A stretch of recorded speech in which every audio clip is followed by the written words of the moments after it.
شروع کرتے ہیں اللہ کے بابرکت نام سے جو بڑا مہربان اور نہایت رحم والا ہے۔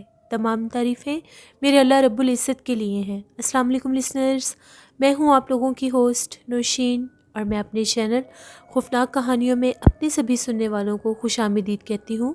لسنرز کیسے ہیں آپ سب، اور میرے چینل کی خوفناک کہانیوں کو کتنا پسند کرتے ہیں؟ اپنی رائے کا اظہار کمنٹ باکس میں ضرور کریں۔ آج آپ لوگوں کے لیے میں بہت انٹرسٹنگ ہارر سٹوریز لے کر آئی ہوں جنہیں آپ لوگ بہت زیادہ پسند کریں گے۔ بڑھتے ہیں آج کی پہلی خوفناک کہانی کی طرف۔ یہ خوفناک کہانی طاہر شیئر کر رہے ہیں۔ طاہر کہتے ہیں کہ ہم لوگوں کا گاؤں کوٹ سیدہ سے آگے ہے، اور میں آپ کے ساتھ ہم لوگوں کی زندگی میں پیش آنے والی ایک بہت ڈراؤنی کہانی شیئر کرنا چاہتا ہوں۔ آج سے 18 سال پہلے کی بات ہے۔ ہم 4 دوست تھے۔ ہم چاروں دوستوں نے یہ پلان کیا کہ ہم لوگ شکار پر جائیں گے۔ ہم لوگ پہلے بھی شکار پر جایا کرتے تھے، لیکن بہت کم۔ کافی عرصے سے ہم لوگ گئے نہیں تھے، تو ہم لوگوں نے یہ پلاننگ کی اور شکار کے لیے نکل پڑے۔ ہم لوگ جس جگہ شکار پر گئے تھے وہ ایک جنگل تھا، اور کافی زیادہ دور وہ جگہ تھی، آبادی سے ہٹ کر تھی وہ جگہ۔ ہم لوگ ابھی اس جنگل میں ہی پھر رہے تھے۔ دوپہر 2-2:30 بجے کا ٹائم ہوگا جب ہم لوگ وہاں پر پہنچ گئے تھے۔ میرا ایک دوست جس کا نام جنید تھا، وہ میرے ساتھ تھا۔ ایک دم سے اس کو درخت کے اوپر سے کوئی چیز نظر آئی۔ وہ غور کر کے دیکھنے لگا تو ایک بہت گھنا درخت تھا۔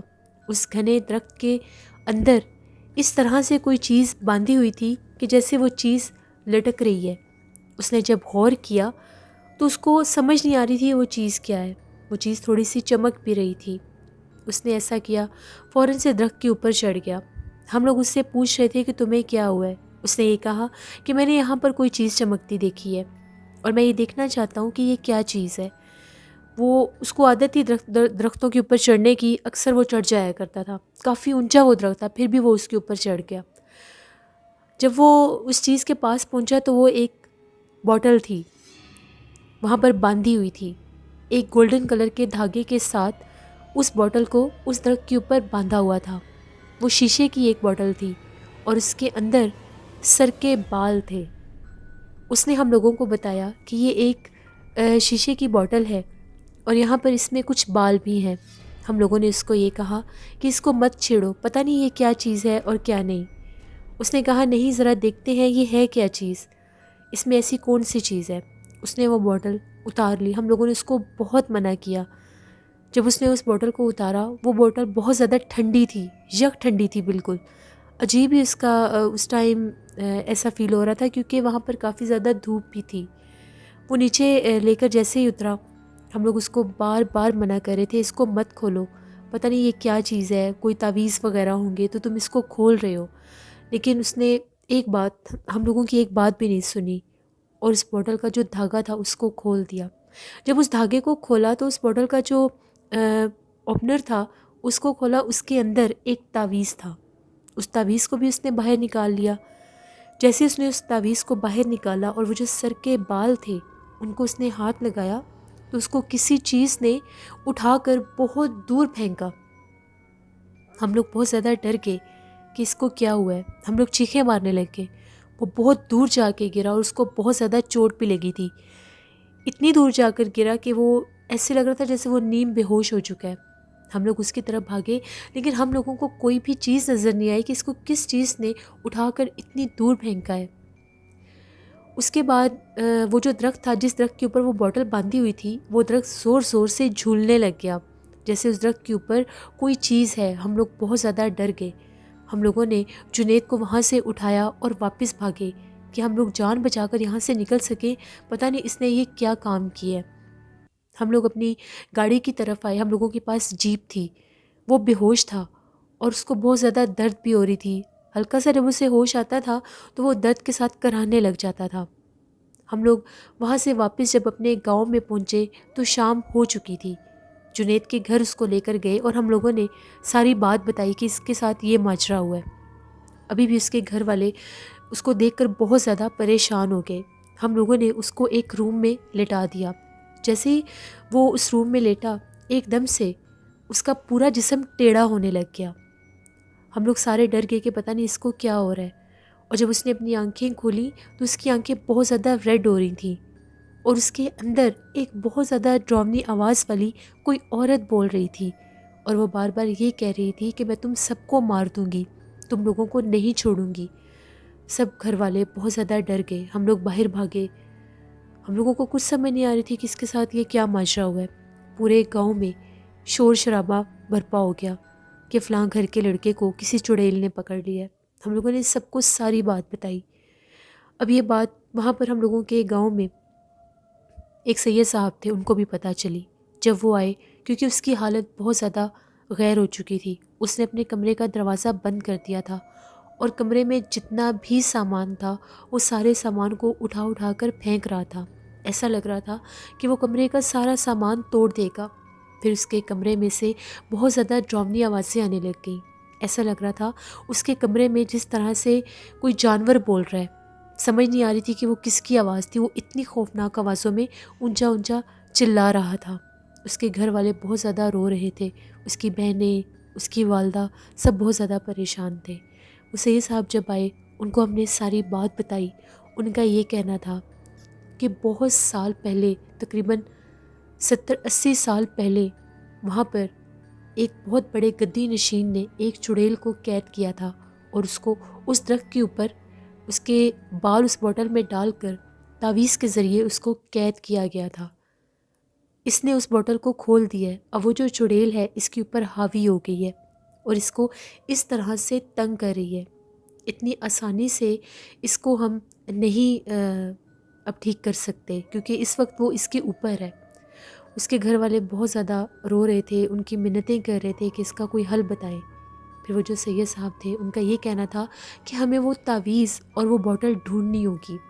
اب وہ اتنا گھنا جنگل تھا، ہم لوگوں کو افراتفری میں یہ بھی یاد نہیں تھا کہ ہم لوگ کس طرف بھاگے، کس طرف سے آئے۔ اب وہ جو رات تھی، اتنی رات کے اندھیرے میں تو وہاں پر جانا ناممکن تھا۔ مغرب کے بعد رات ہو چکی تھی۔ پھر یہی ڈیسائیڈ ہوا کہ اگلے دن جنگل میں جا کر اس بوتل کو اور اس تعویذ کو ڈھونڈنا ہوگا۔ اس کے بعد ہی جو کچھ بھی کرنا ہوگا وہ سید صاحب خود کریں گے۔ اب وہ جو سید صاحب تھے، ان کا یہ کہنا تھا کہ اپنے گھر میں جتنی جلدی ہو سکتا ہے یہاں پر آگ جلانی ہوگی۔ جس کمرے میں وہ بند ہے اس کے باہر آپ لوگوں کو آگ جلانی ہوگی، کیونکہ یہ مخلوقات آگ سے ڈرتی ہیں۔ جب وہ دروازہ کھول کر باہر بھاگنے کی کوشش کرے گا یا آپ لوگوں پر حملہ کرنے کی کوشش کرے گا تو آگ کو دیکھ کر ڈر جائے گا اور اس کمرے سے باہر نہیں نکل سکے گا۔ پھر گاؤں میں جیسے کلچر ہوتا ہے کہ ہر گھر میں سوکھی لکڑیاں اور یہ سب ہوتا ہے، ان کے گھر والوں نے وہاں پر بہت زیادہ گہرا ایک گڑھا بنایا اور اس گڑھے میں آگ جلائی گئی۔ گاؤں کے سبھی لوگ وہاں پر موجود تھے۔ جنید بہت زیادہ ڈراؤنی آوازوں میں اونچا اونچا رو رہا تھا۔ ایک دم سے اس نے دروازہ بھی کھولا اور تھوڑا سا دروازہ کھول کر باہر بھی دیکھا۔ اس کا چہرہ بہت زیادہ ڈراؤنا لگ رہا تھا، اور ایسا لگ رہا تھا کہ اس کے ساتھ کوئی اور بھی موجود ہے۔ اس کے گھر والوں نے بھی دیکھا، ہم سب لوگوں نے دیکھا، اس کے پیچھے کوئی کھڑا ہوا تھا، اور جو اس کے پیچھے وہ مخلوق کھڑی تھی وہ بہت زیادہ سیاہ کلر کی، اس کا وہ کلر بہت زیادہ بلیک تھا، اور ایسا لگ رہا تھا اس کے سر کے بال بھی کھلے ہوئے ہیں۔ سارے گاؤں میں ایک خوف و ہراس پھیل گیا کہ پتہ نہیں اب کیا ہوگا۔ اس نے وہاں پر قید ایک چڑیل کو اس طرح سے باہر نکالا ہے۔ ساری رات تقریباً سبھی گاؤں والے ان کے گھر میں ہی موجود رہے۔ اس کے کمرے سے اونچی اونچی چیخوں کی آوازیں، کبھی رونے کی آوازیں، اس طرح کا وہاں پر سلسلہ جاری رہا۔ ہم لوگ بہت زیادہ ڈرے ہوئے تھے کہ پتہ نہیں وہ اس کو جانی نقصان نہ دے دے۔ وہ جو سید صاحب تھے انہوں نے کافی دیر وہاں پر بیٹھ کر پڑھائی کی۔ جب انہوں نے پڑھائی شروع کی تو جنید کی جو چیخوں کی آوازیں تھیں وہ کچھ کم ہو گئی۔ آدھی رات کا ٹائم ہوا تو ایک دم کمرے میں سناٹا ہو گیا۔ شاید وہ بے ہوش ہو چکا تھا، کیونکہ مغرب سے لے کر رات 2:30 بجے تک مسلسل وہ رو رہا تھا، چیخ چلا رہا تھا، چیزیں اٹھا اٹھا کر پھینک رہا تھا۔ اس کی حالت بہت زیادہ خراب تھی، اور اس سے زیادہ اس کے گھر والے پریشان تھے۔ جس ٹائم فجر کی اذان ہوئی، گھر والوں نے دروازہ کھولا۔ سید صاحب ادھر ہی تھے۔ جب دروازہ کھولا تو وہ بے ہوش تھا اور زمین پر گرا ہوا تھا۔ اس کے کپڑے بھی پھٹے ہوئے تھے، اور چہرے کے اوپر سے بھی جگہ جگہ سے ایسا لگ رہا تھا جیسے اس نے اپنے نیلز مار مار کے خون نکالا ہوا ہے، خود کو زخمی کیا ہوا تھا، سر کے بال تک نوچے ہوئے تھے۔ اس کو اٹھا کر پھر بڑی مشکل کے ساتھ چارپائی پر ڈالا گیا۔ وہ اتنا بھاری ہو چکا تھا کہ 10 سے 15 لوگ بھی اس کو مل کر اٹھا نہیں پا رہے تھے۔ وہ بہت زیادہ ہیلدی نہیں تھا، نارمل فزیک تھی اس کی، اس کے باوجود اس چیز کے اثر سے اس کی یہ حالت ہو گئی تھی۔ کمرے کا سارا سامان ٹوٹا ہوا تھا، کوئی بھی ایک چیز ایسی نہیں تھی جو وہ وہاں پر صحیح رکھی ہو، ہر چیز اس نے توڑ دی تھی۔ اس کے بعد ہم لوگ سید صاحب کو لے کر جنگل کی طرف روانہ ہو گئے۔ جب ہم لوگ وہاں پر پہنچے، اب ہم لوگوں کو بالکل بھی آئیڈیا نہیں تھا کہ وہ کون سی جگہ ہو سکتی ہے، کچھ سمجھ نہیں آ رہی تھی کہ ہم لوگ کس طرف جائیں۔ جب ہم لوگ اس جنگل میں پہنچے تو ہم لوگوں کو یہ احساس ہو رہا تھا کہ وہاں پر کوئی اور بھی ہے۔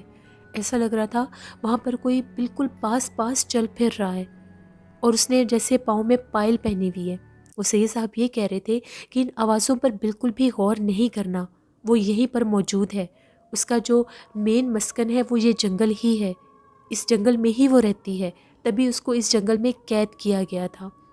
اب وہ مختلف آوازیں بھی نکالے گی اور ہمیں متوجہ کرنے کی کوشش کرے گی کہ ہم لوگ اس جگہ تک نہ پہنچ سکیں جہاں پر وہ بوٹل اور وہ تعویذ تھا اور اس کے بال تھے۔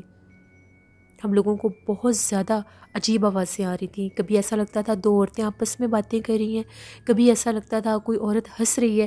آوازیں صرف اور صرف عورتوں کی ہی تھیں، اور ایک دم سے ایسا محسوس ہونے لگ گیا کہ وہ عورتیں رونے لگ گئی ہیں۔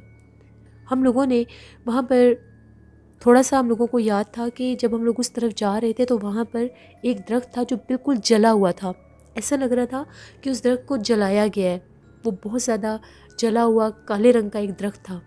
وہاں سے ہم لوگوں کو یاد آ گیا کہ اس کے پاس ہی ہم لوگ پہنچے تھے تو جنید کو وہ درخت نظر آیا تھا۔ جب ہم لوگ اس درخت کے پاس پہنچے تو وہاں پر بہت زیادہ عجیب آواز میں عورتوں کے رونے کی آوازیں آنے لگ گئیں۔ وہ بوٹل ادھر ہی گری ہوئی تھی۔ ہم لوگوں نے پھر وہ سید صاحب کو بتایا کہ وہ بوٹل سامنے ہے۔ پھر وہ جو سید صاحب تھے انہوں نے وہاں پر ایک حصار باندھا، پڑھائی کی اور ایک حصار باندھا، اور ہم سب کو اس حصار کے اندر بٹھا دیا اور یہ کہا کہ یہاں سے باہر نہیں نکلنا، اگر باہر نکلو گے تو یہ مخلوق فوراً حملہ آور ہو جائے گی۔ وہ بہت پہنچے ہوئے گدی نشین تھے، خود بھی پیر تھے وہ۔ پھر وہ اس بوٹل کے پاس گئے، اب ان کو وہ تعویذ نہیں مل رہا تھا، جیسے کیسے کر کے وہ تعویذ بھی ان کو مل گیا۔ تعویذ اور بوٹل تو مل گئی، لیکن اس کے بالوں کا کچھ پتہ نہیں تھا کہ وہ کہاں پر گرے، وہ کہاں تھے اور کہاں نہیں۔ وہ تعویذ اور بوٹل لے کر پھر سید صاحب نے اس کے اوپر کوئی پڑھائی کر کے اس کو بند کیا تو ایک دم سے پورے جنگل میں اس طرح سے محسوس ہونے لگا جیسے آندھی آ گئی ہے۔ سارے درخت بہت زور زور سے ہلنے لگے اور بہت تیز ہوا چلنے لگ گئی۔ ہم لوگ بہت زیادہ ڈرے ہوئے تھے، ایک دم سے جیسے موسم خراب ہو گیا۔ ہم لوگوں کو گاؤں واپس آتے آتے بارش بھی شروع ہو چکی تھی۔ وہ بوٹل اور تعویذ ان کے پاس ہی تھا، وہاں پر انہوں نے پڑھائی کی۔ جب واپس آئے تو جنید ابھی بھی بے ہوش تھا۔ اس تعویذ کے ساتھ ہی اس بوٹل کو اسی آگ میں جلا دیا گیا، اور سید صاحب نے یہ کہا کہ جب تک یہ بالکل جل کر اس کا کلر خراب نہیں ہو جائے گا، یہ بلیک نہیں ہو جائے گی، تب تک اس میں اثر رہے گا۔ پھر وہ وہاں پر پڑھائی کرتے رہے، بہت زیادہ قرآن پاک بھی پڑھایا گیا وہاں پر۔ پھر جب جنید کو ہوش آیا تو تھوڑا بہت وہ اپنی سینسز میں تھا، شاید اس وقت وہ چیز اس کے اوپر نہیں تھی، لیکن اس کی حالت بہت زیادہ غیر تھی، اس کو بہت سا بخار بھی ہو گیا تھا، اس کو کچھ سمجھ نہیں آ رہی تھی کہ اس کے ساتھ یہ سب کیا ہو گیا۔ پھر وہ جو سید صاحب تھے انہوں نے باقاعدہ وہاں پر عمل کیا، وہاں پر ایک بکرے کو ذبح کیا گیا، کالے رنگ کے بکرے کو ذبح کر کے اس کا وہ جتنا بھی میٹ وغیرہ تھا وہ جا کر ویرانے میں پھینکا، اس جنگل میں تو نہیں پھینکا، ویرانے میں پھینکا۔ پھر اس کے بعد وہ جو سید صاحب تھے ان کا یہ کہنا تھا کہ جنید پر وہ اٹیک کر سکتی ہے، اس پر اثر ہو سکتا ہے، 7 دن اس کو مسلسل اسی کمرے میں رہنا ہوگا، اس سے باہر نہیں نکلنا، اس کو کوئی بھی آواز دے، اس کو کوئی بھی بلائے، اگر آپ لوگوں کے گھر میں سے وہ نہ ہو تو اس نے جواب بھی نہیں دینا، اگر اس نے کسی اجنبی آواز کا جواب دے دیا تو وہ فوراً اس کا دل نکال لے گی۔ 7 دن وہاں پر انہوں نے پڑھائی کرنی تھی۔ وہ جلی ہوئی بوٹل سید صاحب پھر اپنے ساتھ لے گئے، 7 دن انہوں نے وہاں پر پڑھائی کی۔ اس کے گھر والے یہ بتاتے تھے کہ ان 7 دنوں میں آدھی رات کے ٹائم جنید کا نام لے لے کر مختلف آوازوں میں اس کو عورتیں بلاتی تھیں. کبھی ہم لوگوں کے صحن سے آواز آتی تھی، کبھی ہم لوگوں کے چھت کے اوپر سے آواز آتی تھی. لیکن ہم لوگوں نے اس کو سمجھایا ہوا تھا کہ کسی بات کا جواب نہیں دینا. وہ روتا رہتا تھا، وہ بہت ڈرا ہوا تھا کہ شاید وہ چیز اس کو جانی نقصان دے دے. 7 دن کے بعد پھر سید صاحب وہاں پر آئے، انہوں نے عمل کیا اور یہ کہا کہ وہ چیز اب آزاد ہے اس جنگل میں. کوشش یہ کی جائے کہ رات کے بعد وہاں پر نہ جایا جائے. پھر انہوں نے تعویذ دیے ہم لوگوں کے دوست کو. کافی عرصہ وہ بیچارہ بیمار رہا، کچھ اس پر وہ ذہنی دباؤ بھی پڑ گیا تھا، کوئی کام نہیں تھا کر سکتا، بیٹھا بیٹھا رونے شروع ہو جاتا تھا، کبھی ہنسنے لگ جاتا تھا. تقریباً 1 1.5 سال لگا اس کو نارمل ہونے میں. پھر اس نے 5 وقت کی نماز شروع کر دی. دوبارہ کبھی بھی ہم لوگ شکار پر اس طرح سے نہیں گئے. اس کی ایک چھوٹی سی مسٹیک نے اس کو بہت زیادہ نقصان دیا تھا. ہم وہ دن جو ہم لوگوں نے وہ گزارے تھے کبھی بھی نہیں بھول سکتے. وہ بہت زیادہ ڈراؤنے وہ دن تھے، اور خاص طور پر جب اس پر اس چیز کا حملہ ہوا تھا. یہ میرے دوست کی ایک کہانی تھی جو میں نے آپ کے ساتھ شیئر کی. بہت شکریہ طاہر آپ کا. لسنرز، ایسا ہی ہوتا ہے، انسان اپنے آپ کو روک نہیں سکتا جب اس کو کچھ اس طرح سے نظر آئے. اگر کسی جنگل میں کسی درخت کے ساتھ کچھ بھی ایسا باندھا ہوا ہو، کوئی دھاگا ہو، کوئی کپڑا ہو، کوئی باٹل ہو، تو کبھی بھی اس کو نہیں کھولنا چاہیے، کیونکہ ہم لوگ نہیں جانتے کہ اس ویرانے میں، اس جنگل میں وہ کام کس نے کیا ہے. ہو سکتا ہے وہ کسی کے عمل کا حصہ ہو، یہ بھی ہو سکتا ہے کہ وہاں پر کسی چیز کو قید کیا گیا ہو. تو جب لوگ اس طرح کی حرکتیں کرتے ہیں تو پھر اس طرح کے معاملات ان کے ساتھ پیش آتے ہیں. اللہ سے رحم مانگنا چاہیے اور توبہ استغفار کرنی چاہیے. بڑھتے ہیں ایک اور خوفناک کہانی کی طرف. یہ خوفناک کہانی زہیب شیئر کر رہے ہیں. زہیب کہتے ہیں، میں سکھر سے تعلق رکھتا ہوں، وہاں کا رہائشی ہوں. میں آپ کے ساتھ ہم لوگوں کے علاقے میں ایک بہت ڈراؤنی کہانی پیش آئی تھی، وہ شیئر کرنا چاہتا ہوں. آج سے 7 سال پہلے کی بات ہے. ہم لوگ جہاں پر رہتے تھے وہ بہت زیادہ گنجان آباد علاقہ نہیں تھا. ایک جیسے کالونی یا ٹاؤن ہوتا ہے وہ جگہ تھی. تو وہاں پر ہم لوگوں کے علاقے میں بہت زیادہ جہاں پر درخت وغیرہ تھے اس جگہ کو بھی ان لوگوں نے صاف کر کے ایک پلے گراؤنڈ بنا دیا اور ساتھ ایک پارک بھی بنا دیا. اب ہم لوگ ٹاؤن کے جتنے بھی لڑکے ہوتے تھے وہاں پر اکثر کرکٹ میچ کھیلنے جایا کرتے تھے.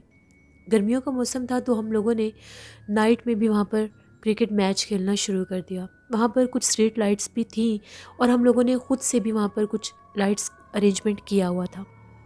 ہم لوگوں کو کرکٹ میچ کھیلتے کھیلتے کافی زیادہ ٹائم ہو گیا. تقریباً 11:30 بجے کا ٹائم ہو گیا. گرمی میں ویسے بھی بہت زیادہ رش اور رونق ہوتی ہے. اس ٹائم پارک میں کوئی بھی نہیں ہوتا تھا، یعنی پارک اور وہ جو پلے گراؤنڈ تھا وہ بالکل ساتھ ساتھ ہی تھے. اگر ہم لوگ پلے گراؤنڈ میں کھیلتے تھے تو سامنے پارک بھی نظر آ رہا ہوتا تھا. ہم لوگوں کے کچھ دوست اسی طرف بیٹھے ہوئے تھے، بیک سائڈ پر ان کے وہ پارک تھا. ایک دم سے ان لوگوں کو اس پارک میں سے جھولا جھولنے کی آوازیں آنے لگ گئیں. ان لوگوں کو یہ لگا کہ شاید کوئی لڑکا اٹھ کر ادھر گیا ہوگا، کیونکہ کافی زیادہ وہاں پر ہم لوگوں کے کچھ دوست بھی آئے ہوئے تھے، دوسرے علاقوں سے بھی لڑکے آئے ہوئے تھے. تو ہم لوگوں کو یہی لگا. ان میں سے 2 لڑکے اٹھے اور جا کر دیکھنے لگے کہ یہ جھولا کون جھول رہا ہے اتنی رات کو. جب وہ پارک کے اندر گئے تو وہ لوگ کیا دیکھتے ہیں کہ ایک جھولے کے اوپر بہت لمبے بالوں والی کوئی عورت بیٹھی ہوئی ہے، کوئی لڑکی ہے شاید. اس کا جو ڈریس ہے وہ بھی وائٹ کلر کا ہے، اور وہ جو جھولا جھول رہی ہے وہ اتنا اونچا جا رہا ہے، اتنا اونچا جا رہا ہے کہ کوئی نارمل انسان اتنا اونچا جھولا جھول ہی نہیں سکتا. پاسبل ہی نہیں تھا کہ وہ جھولا اتنی ہائٹ پر جا سکے. ان دونوں نے وہ بھاگتے بھاگتے واپس آئے. ان لوگوں نے شور مچا دیا کہ ہم لوگوں نے پارک میں کوئی چیز دیکھی ہے. اب جب ان لوگوں کی باتیں سن کے، آوازیں سن کے ہم سب لوگ وہاں پر بھاگے تو ہم لوگوں نے بھی دیکھا کہ وہ چیز بالکل سامنے وہاں پر بہت زیادہ اونچا جھولا جھول رہی تھی. ہم لوگ سب ڈر گئے اور ہم لوگ وہاں سے بھاگ گئے. ہم لوگوں نے ہر چیز وہیں پر چھوڑی، کیونکہ ہم لوگوں کو یہ تو پتہ چل گیا تھا کہ وہ کوئی انسان نہیں ہے، وہ کوئی اور ہی مخلوق ہے جو اتنی ہائٹ پر وہ جھولا جھول رہی ہے. ہم لوگ اپنے اپنے گھروں میں چلے گئے. رات کا ٹائم تھا، سب گھر والوں کو بھی یہ بات بتائی. اس پارک میں دن کے ٹائم اکثر بچے کھیلا کرتے تھے، شام میں خواتین بھی بچوں کو لے کر جایا کرتی تھیں. ہم لوگوں نے بہت سے لوگوں کو یہ بات بتائی، لیکن کسی نے بھی ہم لوگوں کی بات پر یقین نہیں کیا. سب کو یہی لگا کہ شاید یہ لڑکے ہیں تو ان لوگوں نے وہاں پر کرکٹ میچ کھیلنا ہے، تو یہ چاہتے ہیں کہ وہاں پر کوئی جائے نہ، وہاں پر ہر وقت رش رہے جیسے خواتین جاتی ہیں. تو پھر جب شام کے ٹائم وہاں پر بہت زیادہ بچے اور خواتین ہوتی تھیں، تو پھر ہم جو لڑکے تھے وہاں پر کرکٹ میچ کم ہی کھیلا کرتے تھے.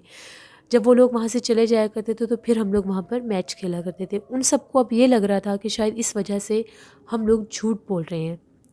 اگلے ہی دن شام کی بات ہے، وہاں پر ٹاؤن کی کچھ عورتیں بچوں کو لے کر گئی ہوئی تھیں. بچے جھولا جھول رہے تھے، تو ایک بچی تھی جو شاید اسی جھولے پر بیٹھی ہوئی تھی. اس کے جھولے کو بھی اس چیز نے اتنا اونچا جھولنا، اس کا جھولا کر دیا. وہ جھولنے لگی اتنا اونچا کہ وہ چیخ رہی تھی اور وہ جھولا نیچے نہیں آ رہا تھا. وہ شور مچا رہی تھی کہ مجھے نیچے اتارو. اس کی جو والدہ تھی وہ بھی وہاں پر رو رہی تھی کہ اس کو کیسے نیچے اتارے. بڑی مشکل کے ساتھ جیسے کیسے کر کے 10-15 منٹ کے بعد وہ جھولا نیچے آیا. اس بچی کو وہاں سے اٹھایا گیا. وہ بہت زیادہ رو رہی تھی، اس کو بہت سا بخار ہو گیا. اب سب کو یہ لگنے لگ گیا کہ شاید وہ جو سب لڑکے باتیں کر رہے تھے وہ باتیں سچ تھیں. وہ خواتین فوراً سے وہاں پر سارے بچوں کو لے کر چلی گئیں. اس کے بعد اب اس پارک میں یہ کام شروع ہو گیا. جب وہاں پر کوئی نہیں بھی ہوتا تھا تو وہ مخصوص ایک جھولا تھا، وہ ہر وقت اس پر ایسا لگتا تھا کوئی جھول رہا ہے. کبھی وہ چیز اپنا آپ ظاہر کر دیتی تھی، کبھی وہ چیز اپنا آپ ظاہر نہیں کرتی تھی، خالی جھولا ہی جھولتا رہتا تھا. جو وہاں کا علاقے کا چوکیدار تھا اس کا بھی یہی کہنا تھا کہ جب بھی میں رات کے ٹائم اس جگہ سے گزرتا ہوں تو وہاں پر ایسا ہی محسوس ہوتا ہے کہ جیسے لڑکیوں کے ہنسنے کی آواز آ رہی ہے اور وہ جھولا جھولنے کی آوازیں آ رہی ہوتی ہیں. اور ایک مخصوص لڑکی ہے وہاں پر جس کے بال بہت زیادہ لمبے ہیں. کبھی اس کے سر کے بال بہت بلیک ہو جاتے ہیں، کبھی اس کے سر کے بالوں کا رنگ کچھ اور ہو جاتا ہے، جو رات کے ٹائم اپنا آپ ظاہر کرتی تھی. پھر ہم لوگوں نے وہاں پر جو مسجد امام تھے ان کو بلایا اور یہ کہا کہ آپ جا کر دیکھیں کہ وہاں پر کیا مسئلہ ہے. پہلے ایسا ویسا کچھ بھی نہیں تھا، ایک دم سے یہ کام وہاں پر شروع ہو گیا. جب وہ وہاں پر گئے، وہ ساری جگہ کا معائنہ کیا، پڑھائی کی، تو ان کا یہ کہنا تھا کہ جو درخت کاٹے گئے ہیں وہاں پر جنات کا بسیرا تھا. ان درختوں کو کاٹ کر یہاں پر یہ پارک بنایا گیا، جس کی وجہ سے اب وہ جنات اپنا آپ ظاہر کر رہے ہیں. بہتر یہی ہے کہ یہاں پر کم ہی آیا جائے. اگر یہاں پر بچوں کو زیادہ لایا جائے گا تو ہو سکتا ہے وہ نقصان پہنچانا شروع کر دیں. پھر وہی کام ہوا. پھر بھی کچھ لوگ ان باتوں کو نہیں مانتے تھے، بچوں کو لے کر جاتے تھے، بچوں کو کوئی چیز نیچے گرا دیتی تھی، کبھی جھولے خراب ہو جاتے تھے. یہاں تک کہ 1 سال کے اندر اندر وہ پارک بالکل ویران ہو گیا. اس کے جھولے بھی وہاں سے نہیں اتارے گئے اور وہ جھولے وہیں پر ٹوٹ گئے، سوائے اس ایک جھولے کے. وہ اکثر وہاں پر جھولتا رہتا تھا. پھر کافی عرصے بعد اس جگہ کو بالکل کلیئر کر دیا گیا، وہاں سے جھولے ہٹا لیے گئے. اس پارک میں بھی پھر کوئی نہیں جاتا تھا، پلے گراؤنڈ کی طرف بھی کوئی نہیں جاتا تھا. پھر دوبارہ سے وہاں پر وہ درخت اور سارا وہ حصہ بن گیا. یہ ہم لوگوں کے علاقے کی ایک کہانی تھی جو میں نے آپ کے ساتھ شیئر کی. بہت شکریہ زہیب آپ کا. لسنرز، ہوتا ہے اکثر پارک میں یہ مسئلے بن جاتے ہیں کیونکہ شام کے بعد جب مغرب ہوتی ہے اس کے بعد جنات آزاد ہوتے ہیں اور وہ جھولا جھولتے ہیں. اسی لیے بڑے بزرگ یہ کہتے ہیں کہ شام کے بعد کبھی بھی جھولے میں نہیں بیٹھنا چاہیے، کیونکہ اس وقت وہ جنات آزاد ہوتے ہیں اور وہ بھی ایسی جگہوں پر موجود ہوتے ہیں. اپنا خیال خود رکھا کریں. اس سے یہ تھی آج کی خوفناک کہانی ہے. اپنا فیڈ بیک مجھے ضرور دیں، آپ لوگوں کو کیسی لگی. آپ لوگ بھی اسٹوری شیئر کر سکتے ہیں ڈسکرپشن باکس میں دیے گئے ای میل آئی ڈی noshinmir57@gmail.com پر. اس کے علاوہ آپ لوگ مجھے کمنٹ باکس میں بھی اسٹوری شیئر کر سکتے ہیں. کل آپ لوگوں کے ساتھ پھر ملاقات ہوگی کسی نئی خوفناک کہانی میں. میرے ولاگ چینل کو جا کر ضرور سبسکرائب کریں. آج اس پر میں نے ولاگ پوسٹ کیا تھا. نیلم وائس آفیشیل کو بھی جا کر سبسکرائب کریں، ہارر اسٹوری چینل ہے ان کا. اس کے علاوہ رومان رائٹس ایک ٹک ٹاک آئی ڈی ہے، ان کو بھی جا کر ضرور فالو کریں جو لوگ ٹک ٹاک یوز کرتے ہیں. بہت اچھی ویڈیوز ہیں ان کی بھی. اپنا بہت سا خیال رکھیے گا، اپنی ڈھیروں دعاؤں میں مجھے ضرور یاد رکھیے گا. Thank you for watching. Stay blessed. اللہ نگہبان.